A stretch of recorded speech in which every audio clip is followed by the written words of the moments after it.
February 1993. Yeah. See, Ernie knows all the old history now. Yeah. It's really like, That's what we're looking for. That's what we're looking for. I think I came here in 43, was it, Ernie? I came to Princeton in 43. I came to Princeton in 43. Yeah. So No, 44. Yeah, well, I was Well, today is a beautiful sunny day. Boy, I'm telling you, it's really nice out there. Looks like the river's not going to flood today either. This is, I don't know, this is the picture when they arrived up at the nickel point. Okay, on this day now, of what year? 1913. I just took it for granted it was around 1913. Yeah. It could have been earlier, but it wasn't later. Uh-huh. And your dad was a teamster, you could say. Well, he owned all of them. He owned the horses, and he called it what? What was the name of his outfit? Uh, What was the name of the company? Model transfer. Model Transfer, the same one that's here now. Yeah. Okay. Yes, he just kept that. Yeah. It was the model livery and transfer and livery stable. Uh-huh.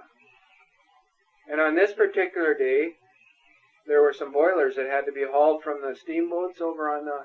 Yeah, they were loaded in at Penticton off the docks in Penticton. Uh-huh. Come in on the Sternwheeler? Sycamore. Yeah, yeah. Sycamore. Yeah, that sternwheeler they had. Anyhow, that's where they loaded them up. Mm-hmm. This is what my dad told me. I know. Right. You weren't around. Yes. Oh, you were here. When were you born? I was born. You see, I was born in 1905, and we Okay. come here in 1907. Uh-huh. And Into Princeton, yeah. And around 8 or 9, my dad was, by this time he got established here and started hauling stuff to Copper Mountain and freighting around.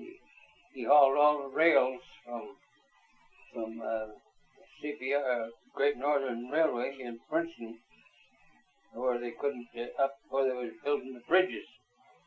And he hauled the rails up to Tulameen and Colmont where they could lay the track. Because they couldn't get the rails over the bridges because the bridges wasn't built yet. Yeah. So he hauled these rails all up. So they laid the track first and then they built the bridges.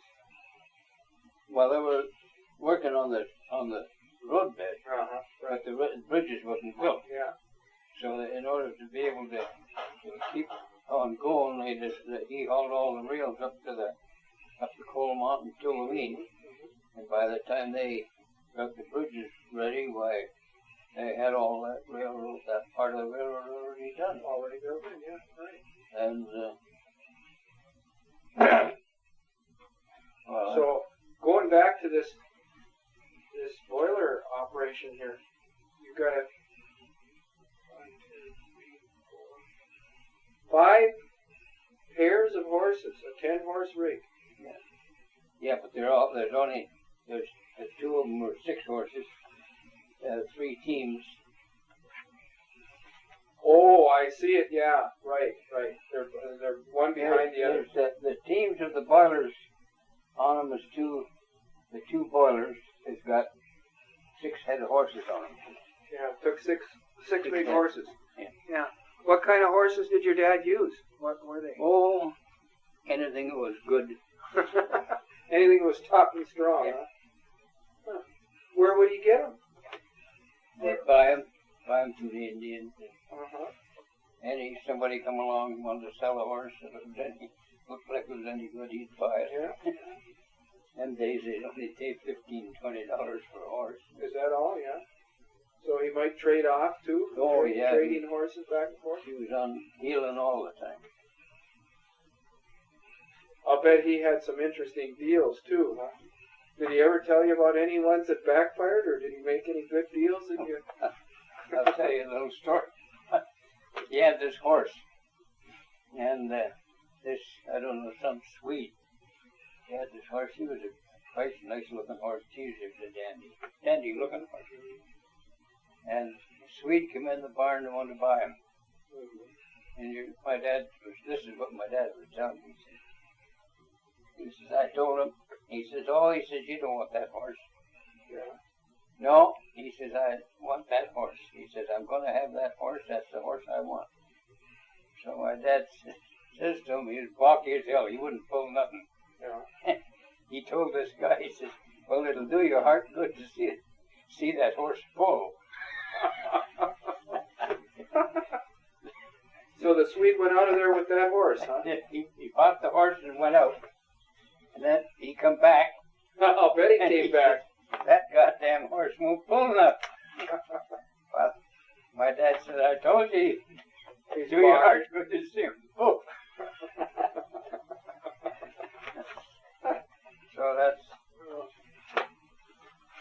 So that's when that's sort of reverse psychology. You tell somebody you don't want that, you don't want to have that, and then that just makes it all the more that he wants it, right?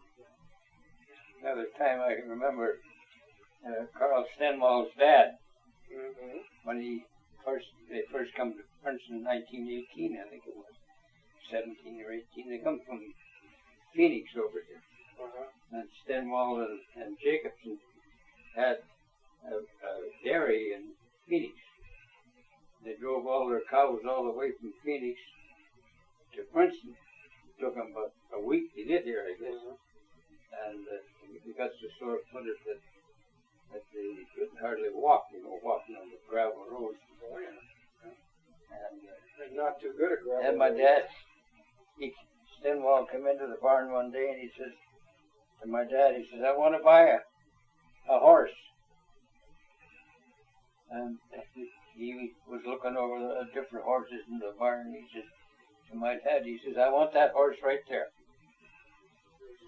So my dad said, well, he says, you can have him if you want him, but he says, I'll tell you, I don't think you can use him. He says, that's all right. He says, that's the horse I want. That's the horse I'm going to get. So he come back in about a week's time, and he says to my dad, he says, that goddamn horse, he said, he'd strike at you. Oh, really? Yeah. With his four legs, huh? Most. That son of a bitch, he said, he just kicks with his front feet. Yeah. He doesn't pull. But he kept him. He was working him. Did he finally get him to come around and work? Well, I guess I don't know how he done it, but he was a good horse to work. Christ. He never quit pulling. But it was just that you go in alongside him in the stall to put the harness on or something. He'd kick it. He'd go right at you, even just to feed him. The bloody horse would go right at you. Have you ever been hit by one of those? Oh, yeah, lots of times. If they're shod like that, that would hurt. Yeah, right away. That might even break a bone, wouldn't it, if they got you right? Get lots of scratches on my hands when I was a kid. Yeah. Well, now, let's say your dad had to haul those from those boilers now from Penticton up to the nickel plate mine, which is above Headley. Yeah. On the Mascot or whatever there on the side of that mountain. The old Headley mine. What the hell do you call it? Not the Mascot was the other one over. Nickel plate. Nickel plate, yeah. Nickel plate mine. Yeah. So, how long would it take your dad to take that team of horses and move them up there? Well, they got, he told me that they got from Penticton up to the bottom of the hill the first day. And then he says it took them 3 days after that to get up there. Because they had to use a block and line to get the 6 horses pulling that wagon. By the time that the 6 horses, the front horses would get around the curve, the bloody wagon would be way off the road. So what they had to do was just with one team, and they blocked and lined it on all these curves to get up there, and they had 3 wagons. My dad was driving the team with the smokestacks on them, and these other horses were He only had a 4-horse team. I don't know whether a picture of it or not. So they had to use block and tackle. Yeah, to get around the corner. Yeah. And so they'd have to put something under the wheels. Well, they just hook onto you see, they get to block it up on the curve. Mm-hmm. It's on an inside curve. They had to pull the wagon around, and one team couldn't pull it. So they used block and line and got it around that way. On the outside curve, they had no problem. So they hooked their block and tackle up to a tree or something like that? Yeah, they just. He said it took him. He said he told me that it took them 3 days to get the 3 wagons up there. And what did those boilers weigh? They must have weighed plenty. Oh, they were around 5 or 6 tons each. So your dad would do that, and what would he charge a day? What were the going rates? Oh, I don't know. The going wages, I think them days was about $15 a day for a 4-horse team.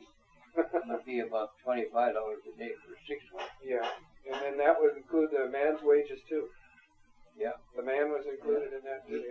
I'm pretty sure he paid his drivers $5 a day. Uh-huh. He got 10 and the teamsters got 5. Would that have been a tough job? His toughest job ever, do you suppose? Hauling those? Oh. Or did he have some other dandies too? Hauling to Copper Mountain was the worst. Oh, he hauled stuff there too? Oh, crazy. Hauled for about 3 years up there to Copper Mountain. Oh, yeah. The roads weren't very good then either.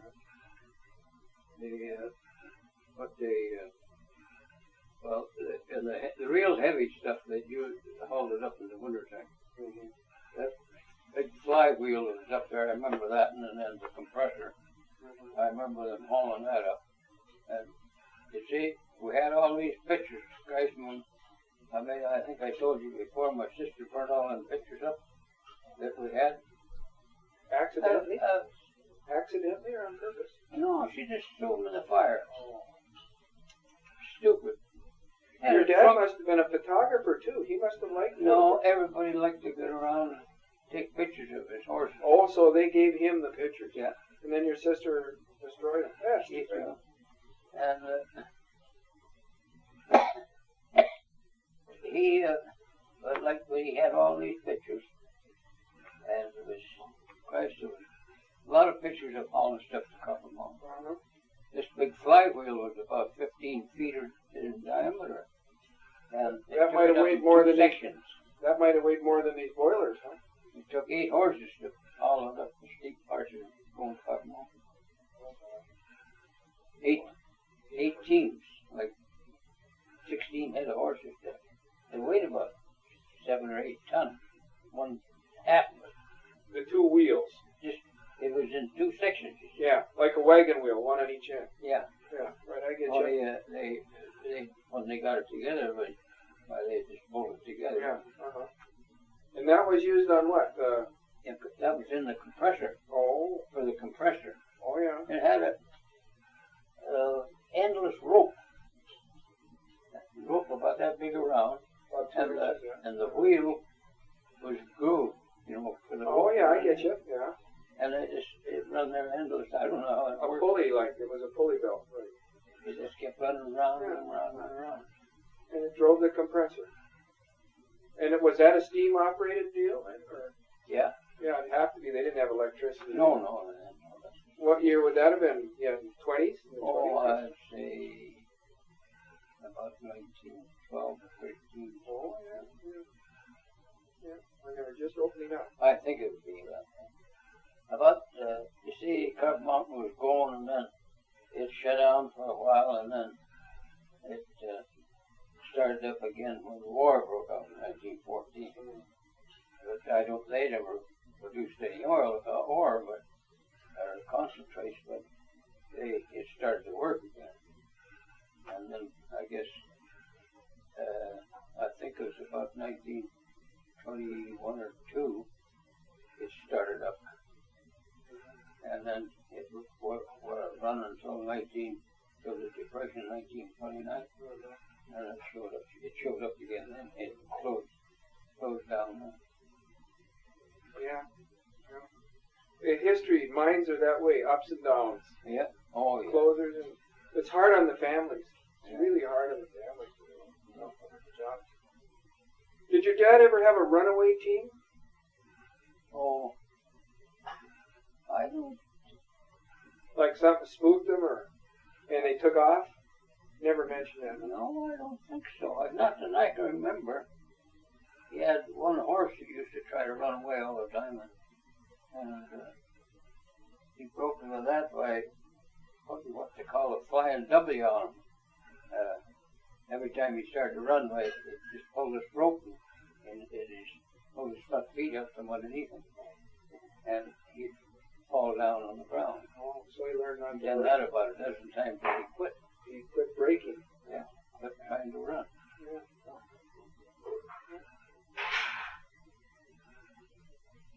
So when he was in his heyday, how many teams did he have, and how many horses?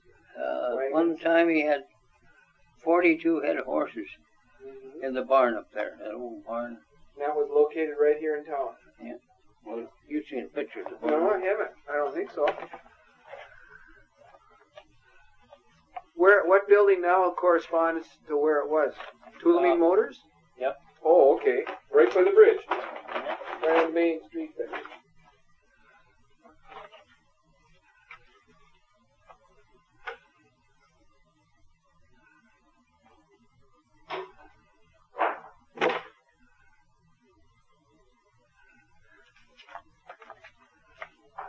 Did he do his own wagon making then too? No.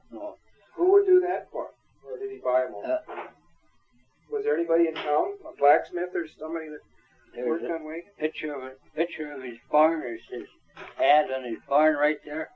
Model? And then right next to it is the blacksmith shop. And he did the work? The blacksmith. Yeah. He didn't. Yeah. He done all the repairs of the wagons. That wouldn't have been Oriole Allen's dad. This tin shop here? No, that's been Prosser's old shop. Prosser, okay. Yeah.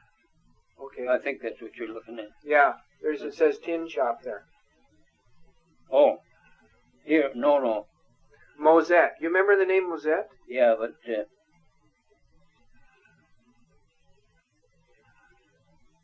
says horseshoe and general repairs. Yeah, right. Well, that was by the name of I don't know.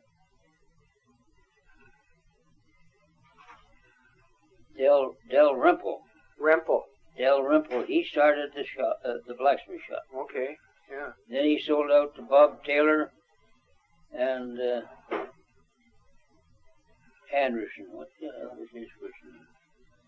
George Anderson, I think it was. And then they both joined the army, and he sold out to Jack Mitchell. And Jack Mitchell run the place until there was no more business. Uh-huh. He had to close up because all that kind of work all went out of with the gasoline engines. Yeah, and the trucks and all. Yeah. You know that bridge on the end there, Ernie? That looks pretty much the same as ours now. It is the same bridge. They haven't changed the beams or anything? No. Really? What year was that? Oh, I think they rebuilt this bridge once in about 1927 or 28. Yeah, it's a spitting image of that. Yeah, I know. The bridge looks They exactly... They just redone all the timber. Yeah. They just rebuilt it. It's a one. Ernie, this is an oldie. Oh, that's the railroad coming into Princeton. Oh, when it first came You've in? seen that. Was that the first train? That was the railroad coming into Princeton from Penticton. Yeah. Right here. Yeah. They've torn that bridge down now. Oh, it's gone now. Yeah, that bridge is gone. Yeah. Well, that was a Howe Trust Bridge when it first built. Mm-hmm. So they replaced that too. Oh, it's all steel. Yeah, they put that all steel, yeah. Put that steel bridge in 19... Yeah, there was a date on it. I remember seeing a date. 34. I remember seeing a date on that bridge. They put all these bridges in. Dominion Bridge put all them bridges from Well, this one here, all the bridges to up as far as Bookman, all in the same year, the same Dominion Bridge from back east. They was the ones that done the work. They say that old bridge over there is going to go somewhere else and be put up again. Yeah, they hauled it in the States somewhere. They're going to put it up again, yeah? Yeah. Well, I don't know why that stupid city didn't buy the goddamn thing. Our town. Yeah. Why? You know, we need an area for walking and stuff like that, and that'd be perfect for hiking and working along on the highway there, you know. Yeah, I know, but the bridge is right here. Oh, yeah. All I had to do was widen the girders out so that they're 20 feet wide. Put it right over where the wood one is. They could have had the same piers and everything. Exactly. And they could use the same piers that they got now. Yeah, exactly. And just put a pier in the center. Right. And they could have had a good steel bridge there and last for the rest of their lives. For a couple of centuries, yeah. Yeah, well, this is the kind of stuff that costs too much. Christ, they got a bid on building that bridge out of steel 15 years ago for $100,000. I'll bet you it cost $500,000 now. Oh, more, yeah. Yeah, I never thought of that. That bridge is obviously going to have to be replaced. Well, sure. That wooden thing. There it is sitting there, yeah. 1913 or whatever it was. And now... Well, I think it was rebuilt in around 1927. But it must have been in there, what, how many years before that? Oh, well, I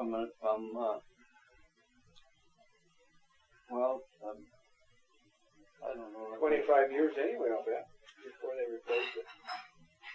Yeah.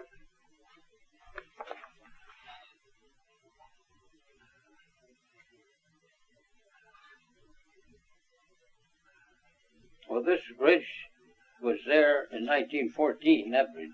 Yeah, and that's the one they rebuilt. They built it in I'm pretty sure they rebuilt it all in 1927. Yeah.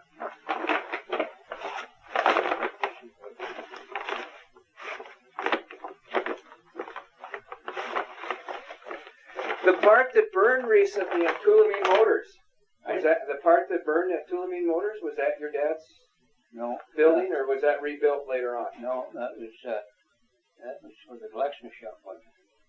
Oh, okay.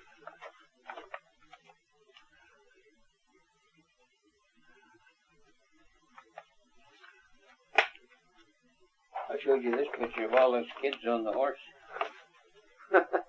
Couldn't get many more on there, could you? No. That was your family? No. I'm the only one on there. Didn't you have a brother? Hmm? Did you have any brothers or sisters? 9 of us in the family. Oh, but you're the only one on here. Yep. Where are you? Are you the second from the front there? Yep. Second from the front. Okay. Yep. Andy Kirkpatrick, me, and then Doug Kirkpatrick, Annie Cunningham, Ada Kirkpatrick, Caleb Kirkpatrick, Miller there, Chuck Cunningham there. And I can't remember this old guy's here, but Roy Martin and C.B. Prosser and old, Christ, I remember his name. He Knight. Mm-hmm. That old guy there is the guy that taught me how to play crib when I was 5 years old. You were playing cribbage at 5, huh? Yeah. He started to teach me how to play crib because he liked playing crib, and I'd be playing around his place, and he'd come on in, I'll teach you how to play crib. You still play crib? Okay, play it all the time. Yeah.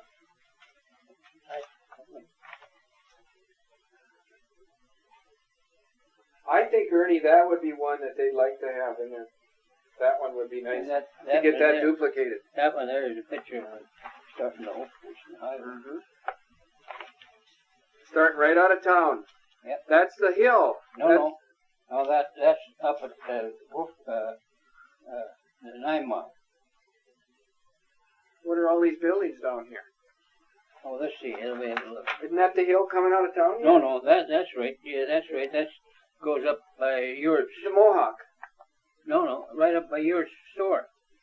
Goes up there. Oh, really? Was that the original route? Yeah, that was the original route. Oh, yeah. Okay. Okay. So it whipsawed back and forth up there like it does today, right? Got up the top of the hill. It went back and forth. You know where Mayhew's is? You know where Stout had that house up the hill? His new one? Yeah. Yeah, the road, there's no road there now, but you go up yours hill here. Yeah. And you can only come down, they've cut that road off. But it used to, that sharp curve, isn't it? Mm-hmm. Well, the original road went right up the side of the hill. We call it the Rabbit Trail now. And it got up as far as where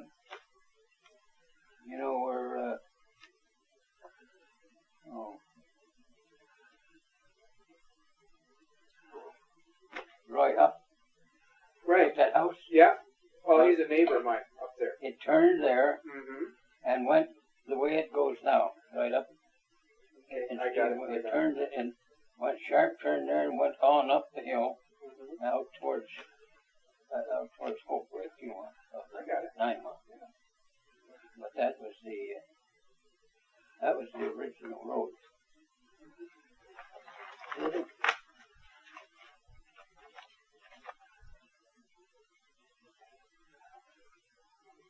You seen this one? Oh boy. No, I haven't.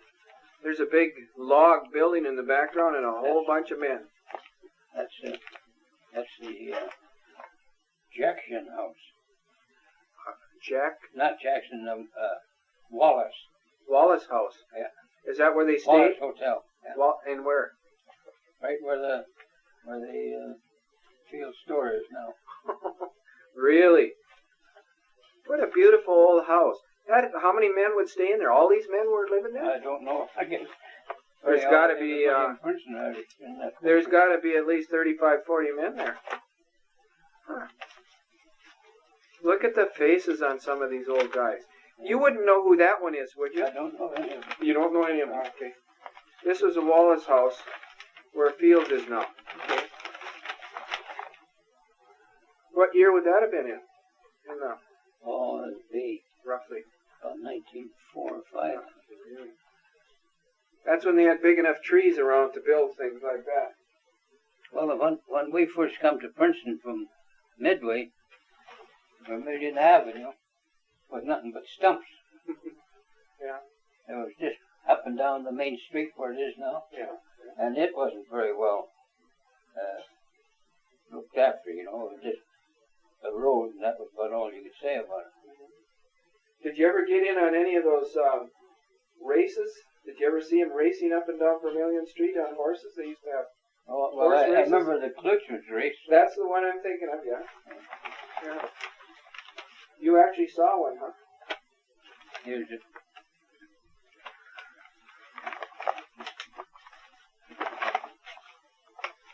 Ernie just handed me a register for the school kids for the quarter ending September 30th, 1912. So we're keeping track of attendance here. Wallace Pascoe, John Cunningham, Ruth Rutherford, Ivan Green. There you are, Ernie Garrison. You didn't miss much school, did you? You didn't miss many days of school. No, hell, as long as I lived. Yeah, you were there every day. Yeah. And there's your friend George Schischler right alongside you. There's another story, huh? You and George. There's him and Daddy right in there. Uh-huh. Yeah. Danny Wright, did you say? Yeah, Morris Wright is his right name. Morris, yeah. Is this some kind of a reunion date? He was 125th. Oh, yeah, I get you. 125th celebration. He was a, what do you call him, working with Star Office. Did he work with Dave? No, Dave come and worked there when he was working there. Yeah. But he just, about the time that Dave come, Daddy, he got a job in Victoria with the government. He's a linotype operator. Okay, yeah, pretty press linotype. Yeah. Boy, this is a big roster here. Well, this Harry Allgard didn't make it too many days. He made it one day out of the whole term. That doesn't say much for the Scandinavians, does it? Maybe he just joined then, huh?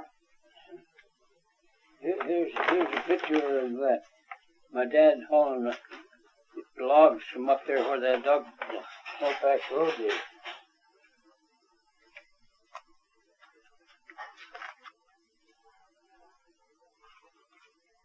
You can see those old horses are steaming there. Yeah. They were good horses. So they were good logs too, Ernie. You can see some of these logs. They look like they're 3 feet on the butt.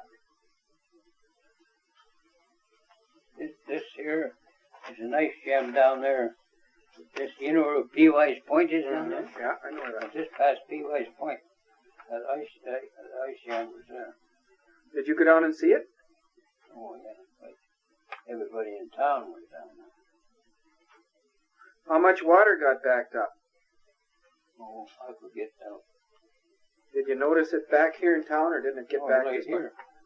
Well, P.Y. Point's, what, 5 or 6 miles down the road at least. That's down where the Post and Pole plant is, right? Princeton Post? Just across the river. Yeah.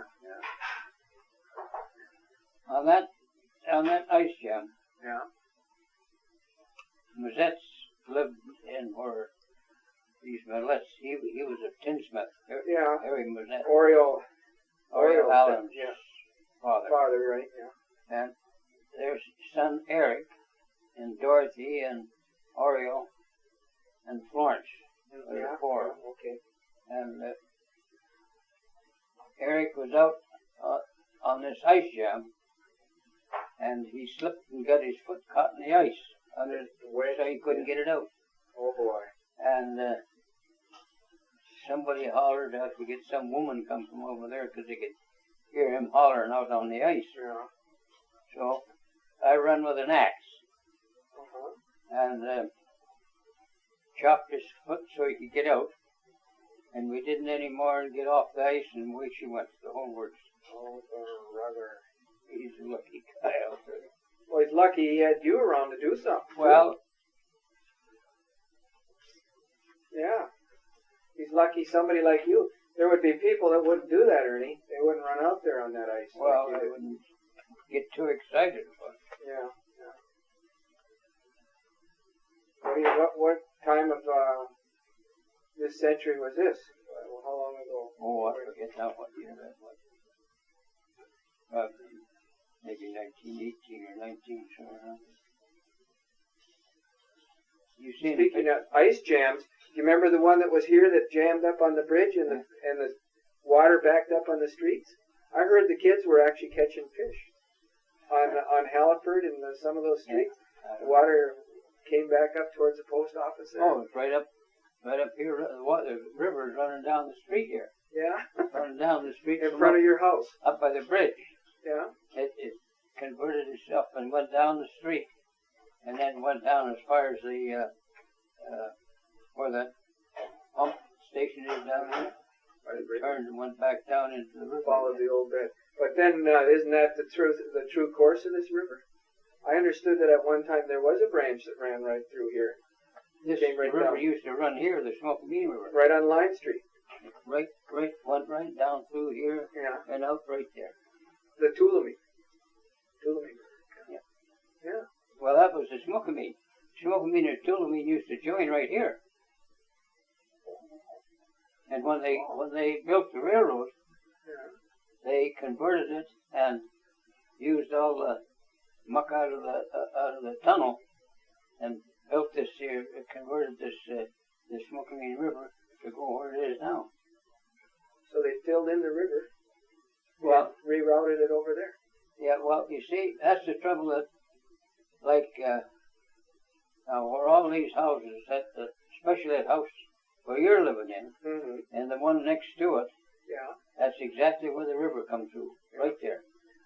Yeah. And it comes through right here, come across here, and up and down that street right there. Yeah, we're looking out the window here, and you can see that we are in a low spot here, yeah.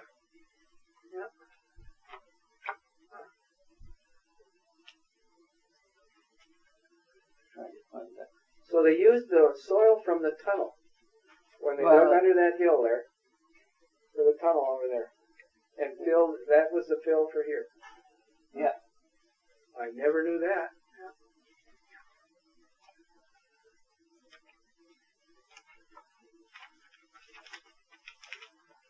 I don't know what.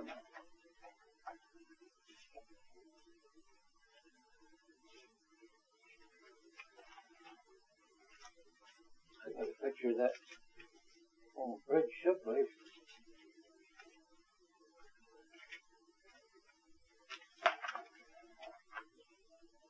Did you know there used to be a big sawmill out of Pitney Lake? Yes, I did know that, yeah. You got a picture of it? There's a picture of my dad hauling logs for that. Oh, yeah. There's still a pile of sawdust out there, Ernie. Is there? Yeah, you can still find the sawdust out there, yeah. Beautiful big trees, I'm telling you.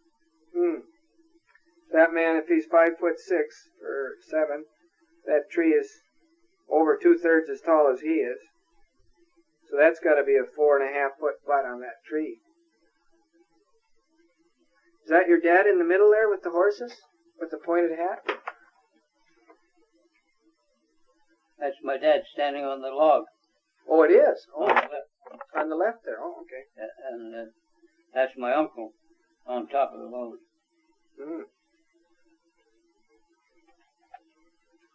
Here's a picture of him.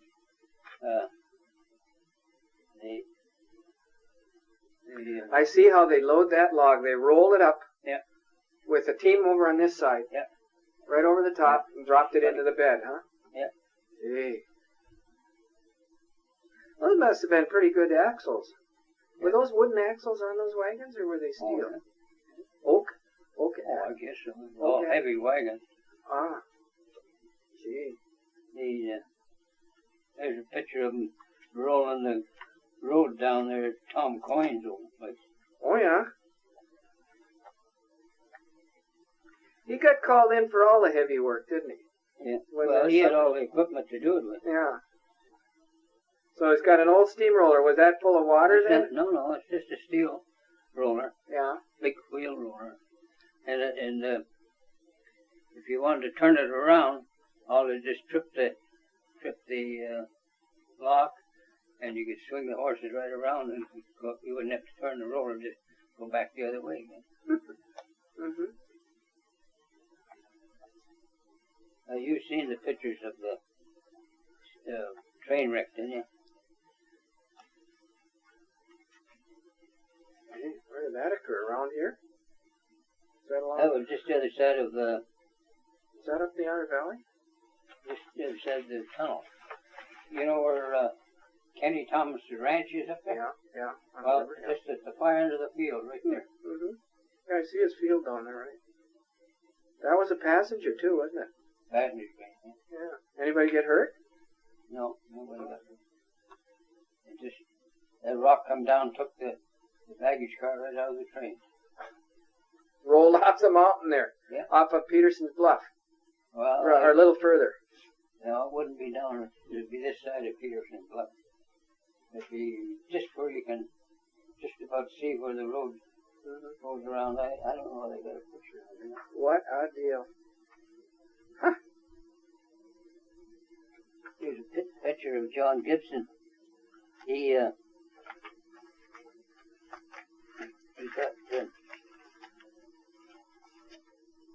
wanted to go hunting. And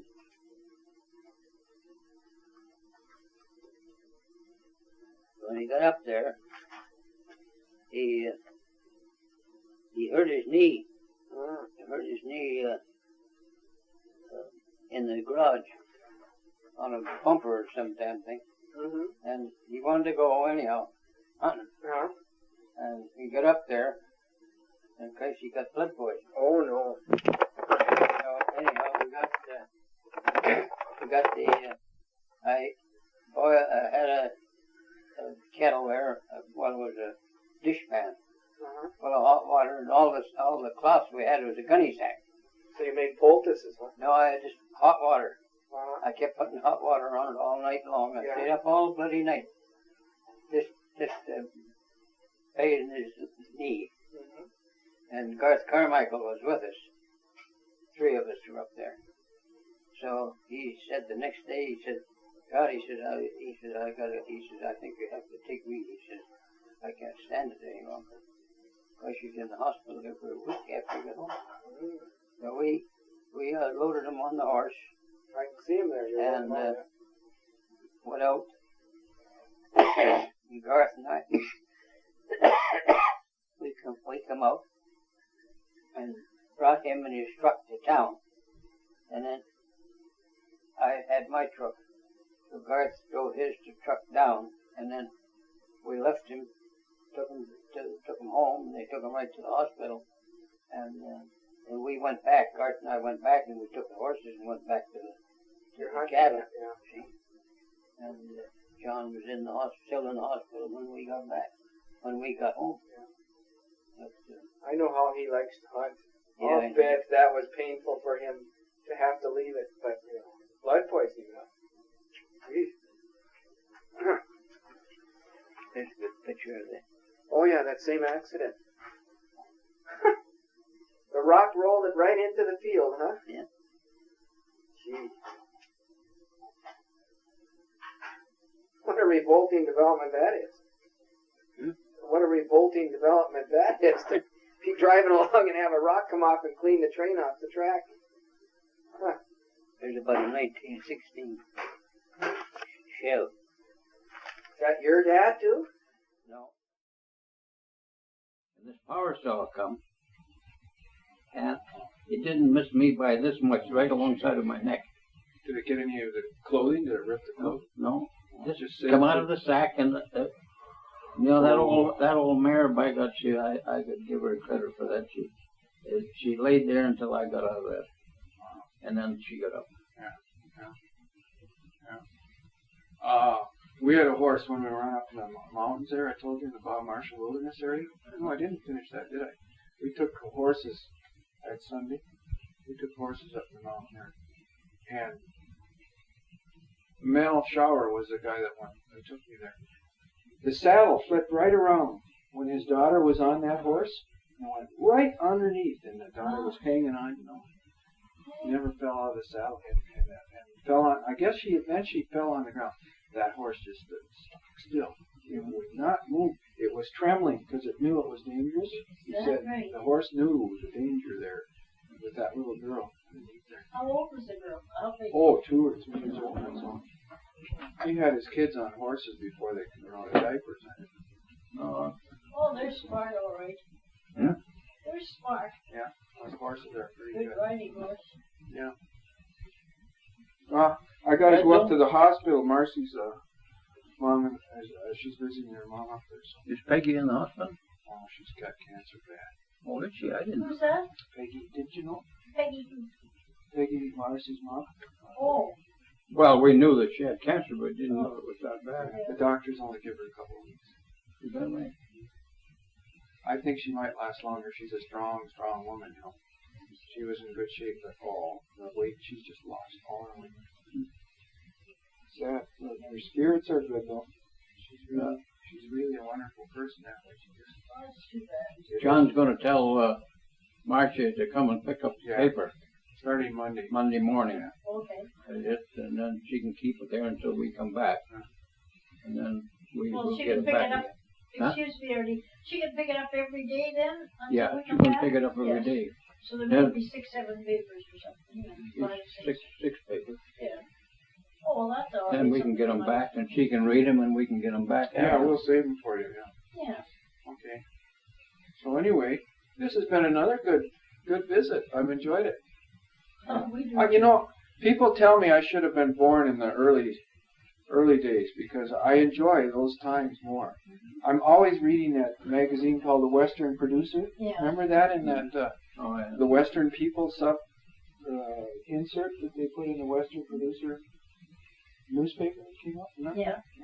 All those stories in there. Yeah. Yeah, I like to. Well, the only thing is visit around with the old timers.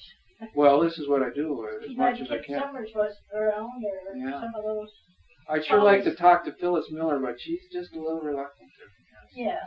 Yeah, some of She's a little touchy about Too bad Tommy Smithers wasn't around. Yeah. Well, I should talk to Pinky. Oh, Pinky Foster? Yeah, Yeah. Pinky would give me some good Yeah. stories. Tommy Smithers was a real old timer, though. Yeah. Comical guy.